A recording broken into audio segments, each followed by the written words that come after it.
Hello everyone, study with Prince में आपका स्वागत है। तो दोस्तों, आज हम जीके के मोस्ट इम्पोर्टेंट प्रश्न देखने वाले हैं जो रेलवे, एनटीपीसी और एसएससी में बहुत बार रिपीटेड क्वेश्चन कर दिया गया है, जो 2 बार 3 बार पूछ लिया गया है। तो वही सब क्वेश्चन मैं लेकर के आया हूँ। तो चलिए हम लोग पहले क्वेश्चन से शुरुआत करते हैं।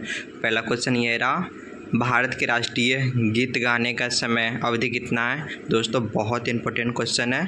तो ऑप्शन नंबर डी हो जाएगा हमारा आंसर 52 सेकेंड। ध्यान में रखिएगा, भारत के राष्ट्रीय गीत गाने की समय अवधि कितनी है, तो 52 सेकेंड। तो दोस्तों, यहाँ पे गीत नहीं, थोड़ा सा मिस हो गया, यहाँ पे गान होता। ध्यान में रखिएगा, भारत के राष्ट्रीय गान गाने की समय अवधि कितनी होती है, तो 52 सेकेंड। तो दोस्तों, हमारा अगला प्रश्न ये रहा, भारतीय मुद्रा का नाम रुपया। दोस्तों, बहुत इंपॉर्टेंट प्रश्न है। तो ऑप्शन नंबर ए हो जाएगा शेरशाह ने। भारतीय मुद्रा का नाम रुपया किसने रखा था, शेरशाह ने, जो अभी तक रुपया ही है उसका नाम। चलिए हम लोग अगले प्रश्न पे चलते हैं। अगला प्रश्न ये रहा, विद्युतीय बल्ब के अंदर कौन सी गैस भरी होती है। दोस्तों, मोस्ट इम्पोर्टेंट प्रश्न है, ध्यान में रखिएगा कौन सा होता है। तो option number C argon, argon gas भरा रहता है। तो चलिए दोस्तों, हम लोग अगले प्रश्न पे चलते हैं। ये रहा हमारा अगला प्रश्न, लाल नदी किस देश में बहती है। तो दोस्तों, मोस्ट इम्पोर्टेंट प्रश्न ये भी है, लाल नदी किस देश में बहती है। तो ऑप्शन नंबर बी वियतनाम। तो दोस्तों, ऑप्शन नंबर बी इसका करेक्ट हो जाएगा। लाल नदी किस देश में बहती है, तो वियतनाम में। तो अगला प्रश्न ये रहा हमारा, भारत की सबसे ऊंची मीनार कौन सी है। तो दोस्तों, भारत की सबसे ऊंची मीनार कौन सी है, तो कुतुब मीनार हो जाएगा, ऑप्शन नंबर सी। दोस्तों, मोस्ट इम्पोर्टेंट प्रश्न है जो एसएससी में बार बार ये रिपीट क्वेश्चन है, ध्यान में रखिएगा ऐसे क्वेश्चन। नेक्स्ट प्रश्न ये रहा हमारा, उगते सूर्य की भूमि किस देश को कहा जाता है। तो दोस्तों, ये भी इम्पोर्टेंट प्रश्न है, उगते सूर्य की भूमि किस देश को कहा जाता है। तो ऑप्शन नंबर बी हो जाएगा जापान को। ध्यान में रखिएगा दोस्तों ये सारे क्वेश्चन। चलिए हम लोग अगले प्रश्न पे चलते हैं। ये रहा हमारा अगला प्रश्न, भारत के कितने राज्य बांग्लादेश की सीमा से लगते हैं। तो इम्पोर्टेंट प्रश्न है दोस्तों, भारत के कितने राज्य बांग्लादेश की सीमा से लगते हैं। तो ऑप्शन नंबर डी हो जाएगा 5 राज्य से। ध्यान में रखिएगा दोस्तों, ये बहुत बार एसएससी में क्वेश्चन पूछा गया है। नेक्स्ट प्रश्न ये रहा, जियो और जीनो दो किसका नारा है, जियो और जीनो दो का किसका नारा है। तो ऑप्शन नंबर बी हो जाएगा महावीर स्वामी का। जियो और जीनो दो, Mahavir Swami, option number B correct हो जाएगा। इंपॉर्टेंट प्रश्न है दोस्तों, जितने भी करा रहा हूँ सारे इंपॉर्टेंट प्रश्न है। नेक्स्ट प्रश्न ये रहा, शिक्षक दिवस किस दिन मनाया जाता है। तो दोस्तों, इम्पोर्टेंट प्रश्न है, शिक्षक दिवस 5 सितंबर को मनाया जाता है। हम लोग जानते हैं सर्वपल्ली राधाकृष्ण के जयंती पे हम लोग बनाते हैं 5 सितंबर को। चलिए हम लोग अगले प्रश्न पे चलते हैं। ये रहा हमारा अगला प्रश्न, ये भी इम्पोर्टेंट प्रश्न है दोस्तों, सौर मंडल का सबसे हल्का ग्रह कौन सा है। तो दोस्तों, ऑप्शन नंबर बी हो जाएगा शनि ग्रह।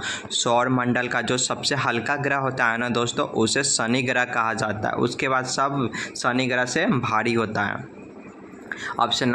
तो दोस्तों, अगला क्वेश्चन ये रहा, तिरंगे पर अशोक चक्र किसने बनवाया था। दोस्तों, ये बहुत वेरी इंपॉर्टेंट है, भीमराव अंबेडकर ने। बहुत बार ये क्वेश्चन रिपीट है दोस्तों, 4-5 बार तो एसएससी में पूछ लिया गया है। तिरंगे पर अशोक चक्र किसने लगवाया था, तो भीमराव अंबेडकर ने। ध्यान में रखिएगा। नेक्स्ट क्वेश्चन ये रहा, मीशो किस देश की कंपनी है। तो दोस्तों, मीशो किस देश की कंपनी है, तो बहुत इंपॉर्टेंट क्वेश्चन है। अगर आपको आंसर पता हो तो आप कमेंट बॉक्स में देते चलिएगा। इसका आंसर हो जाएगा option number A Bharat. Meesho Bharat देश की कंपनी है। चलिए हम लोग अगले प्रश्न पे चलते हैं, भारत के किस शहर की पिंक सिटी कहा जाता है। तो दोस्तों, भारत को किस शहर को पिंक सिटी के नाम से भी जाना जाता है। तो ऑप्शन नंबर दोस्तों हो जाएगा इसका बी हो जाएगा दोस्तों Jaipur. Option number B Jaipur. Pink city किसके को कहा जाता है, तो दोस्तों जयपुर को हो जाता है। ये भी बहुत इंपॉर्टेंट क्वेश्चन है दोस्तों। अगला क्वेश्चन ये रहा, पेटीएम किस देश की कंपनी है। दोस्तों, पेटीएम जो है किस देश की कंपनी है, तो अपना भारत की ही कंपनी है, भारत की कंपनी है पेटीएम। चलिए दोस्तों, हम लोग अगले क्वेश्चन पे चल, ये रहा हमारा अगला प्रश्न, जलियांवाला बाग हत्याकांड कब हुआ था? तो दोस्तों ये बहुत इंपॉर्टेंट प्रश्न है। जलियांवाला बाग हत्याकांड हर एग्जाम में ये इस टॉपिक से क्वेश्चन आता है। तो ऑप्शन नंबर बी हो जाएगा 1919 में। जलियांवाला बाग हत्याकांड कब हुआ था? 1919 में हुआ था। और कहाँ हुआ था? तो ध्यान में रखिएगा, अमृतसर में। अगला क्वेश्चन ये रहा, इंडोनेशिया का राष्ट्रीय खेल क्या है? दोस्तों इंडोनेशिया का राष्ट्रीय खेल क्या है? बहुत इंपॉर्टेंट क्वेश्चन है। ऑप्शन नंबर डी हो जाएगा बैडमिंटन। नेक्स्ट क्वेश्चन ये रहा हमारा, भारत में कितने वर्ष के अंदर अंतराल पर जनगणना होती है? तो दोस्तों भारत में कितने वर्ष पर जनगणना होती है? तो हर 10 वर्ष पर जनगणना होती है दोस्तों। हर 10 वर्ष के अंतराल पर भारत में जनगणना होती है। तो ऑप्शन नंबर डी हमारा करेक्ट हो जाएगा। अगला क्वेश्चन ये रहा हमारा, दिल्ली से पहले भारत की राजधानी कहाँ थी? तो दोस्तों अभी फिलहाल में भारत की राजधानी दिल्ली है, और दिल्ली से पहले कहाँ थी? तो कोलकाता था। ध्यान में रखिएगा दोस्तों, ऑप्शन नंबर डी हो जाएगा कोलकाता। चलिए हम लोग अगले प्रश्न पे चलते हैं। कैप्टन कूल के नाम से किसे जाना जाता है? तो दोस्तों कैप्टन कूल के नाम से किसे जाना जाता है? जो क्रिकेट का जो कैप्टन कूल है, महेंद्र सिंह धोनी को कहा जाता है। कैप्टन कूल के नाम से जाना जाता है महेंद्र सिंह धोनी को। बहुत इंपॉर्टेंट क्वेश्चन है दोस्तों। चलिए हम अगले प्रश्न पे चलते। ये रहा, भगवान श्री राम जी के पिताजी का नाम क्या है? तो दोस्तों बहुत इंपॉर्टेंट क्वेश्चन है।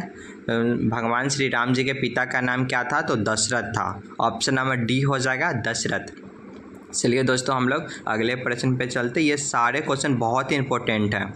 ये रहा हमारा अगला प्रश्न, विवेकानंद रॉक मेमोरियल कहाँ स्थित है? तो दोस्तों विवेकानंद रॉक मेमोरियल कहाँ स्थित है?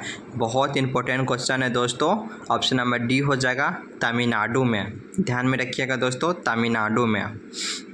ये जितने भी मैं क्वेश्चन करा रहा हूँ भाई साहब ध्यान में रखिएगा, बहुत बहुत इंपॉर्टेंट है।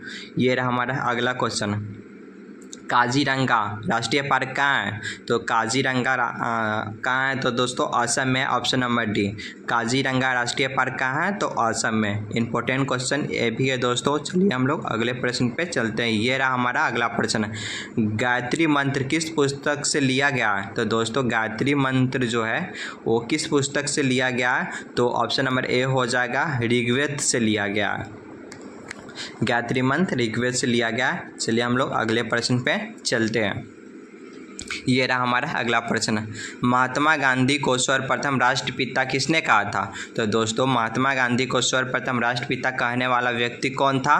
तो सुभाष चंद्र बोस था। ऑप्शन नंबर सी करेक्ट हो जाएगा दोस्तों, सुभाष चंद्र बोस। क्वेश्चन एक बार और देख लीजिएगा, महात्मा गांधी को सर्वप्रथम राष्ट्रपिता किसने कहा था? तो सुभाष चंद्र बोस को। ऑप्शन नंबर सी करेक्ट हो जाएगा। चलिए दोस्तों हम लोग अगले प्रश्न पे चलते हैं। मोहनजोदारो कहाँ स्थित है? तो दोस्तों बहुत बहुत इंपॉर्टेंट क्वेश्चन है। मोहनजोदारो कहाँ स्थित है? तो ऑप्शन नंबर ए हो जाएगा सिंध में। और मोहनजोदारो को मृतकों का टीला भी कहा जाता है, ध्यान में रखिएगा। नेक्स्ट क्वेश्चन ये रहा, चोल शासकों की भाषा क्या थी? तो दोस्तों चोल शासकों की भाषा क्या थी? तो तमिल था। ऑप्शन नंबर ए हो जाएगा, चोल शासकों की भाषा क्या थी? तो तमिल। ध्यान में रखिएगा, बहुत इंपॉर्टेंट क्वेश्चन है। चलिए हम लोग अगले प्रश्न पे चलते हैं।